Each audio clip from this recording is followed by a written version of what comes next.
Hello everyone, before we begin today's story, I have a small favor to ask. Please hit subscribe and turn on the notification bell so you never miss our channel's new videos. It's quick, free, and the best way to support us in bringing you more dramatic stories. Your support means the world to us. Where are you watching from? Drop your city or country in the comments below. Thank you very much. Now, let's get back to today's story. End of part 1. Mark's life had changed drastically in the past few days. What started as a strange proposition in a small bistro had turned into a new reality. He had moved into Eleanor Brooks' Estatia sprawling mansion that seemed as distant from his former life as the moon was from the earth. The rooms were vast and filled with antique furniture, the kind of luxury Mark had only seen in movies or magazines. Everything felt unfamiliar, cold, and almost too perfect. The first night was the hardest. He lay awake in the oversized bed, staring at the ceiling, wondering if he had made the right choice. Eleanor's offer had been straightforward: marry her to secure his financial future and, in return, protect her legacy.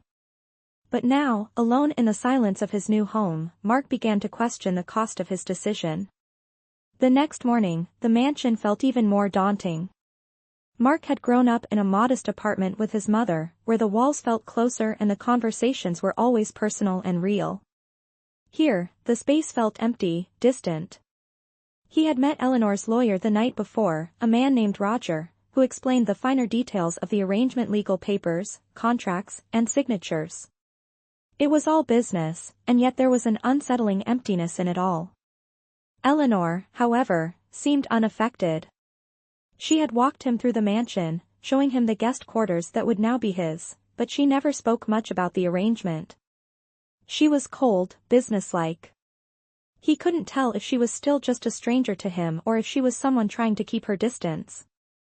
Later that afternoon, Mark was sitting in the library, a room filled with thick books and heavy furniture. He had tried to find something to occupy his mind, but his thoughts kept drifting back to Eleanor.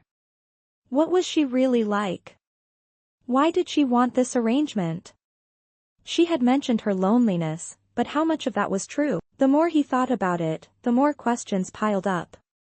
He had heard about Eleanor's wealth and her vast business empire, but it was hard to reconcile the idea of this powerful woman who seemed to have it all with the vulnerable person she portrayed in their brief conversations.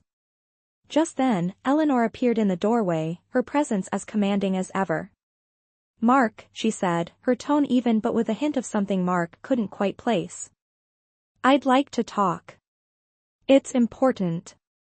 He nodded, following her as she led him down the grand hall and into a smaller sitting room, a place with comfortable chairs and soft lighting. "I know this situation isn't ideal," Eleanor began, her voice softer than usual. "But I want to be clear: this arrangement is not about affection. This is purely business.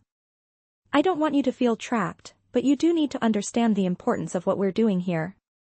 Mark listened intently. She wasn't asking for love. She just needed someone who could play the role of a husband, someone who could help protect her name and legacy. But as much as she tried to be matter-of-fact about it, there was something else in her eyes, a trace of vulnerability. "I understand," Mark said slowly. He wasn't sure if he was agreeing because he truly understood, or if it was just the path of least resistance. Eleanor was right, after all. He had no other options. "And I'm grateful. I really am." "Good," she replied, standing up. "There's no rush to settle in. Take your time. But I expect you to be a part of my world now. I know it's a lot, but it's the only way we can make this work." Over the next few days, Mark fell into the routine of his new life. Eleanor kept him busy, introducing him to people in her circle, making sure he had everything he needed.